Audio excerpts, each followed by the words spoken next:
கூலி தொழிலாளி தம்பதியரோட 10 வயசு பெண் குழந்தைய லோக்கல் தாதா ஒருத்தன் பாலியல் வன்புணர்வு பண்ணிடுறான். கேஸ் எடுக்க மாட்டேன்றாங்க.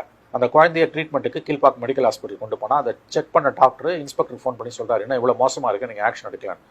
அதுக்கு பிறகு அந்த பெண் குழந்தையோட அப்பா அம்மாவை கூப்பிட்டு பாதிக்கப்பட்டவங்கள நிர்வாணமாக்கி அடிக்கிறாங்க போலீஸில்.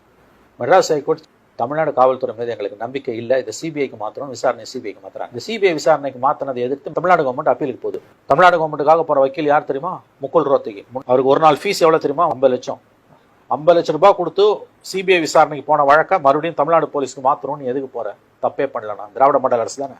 இதே கேஸ் குஜராத்லயோ டெல்லியிலயோ உத்தரப்பிரதேசம் நடந்ததா தமிழ்நாட்டு மீடியா வானத்துக்கும் பூமிக்கும் குதிச்சிருக்கும்ல.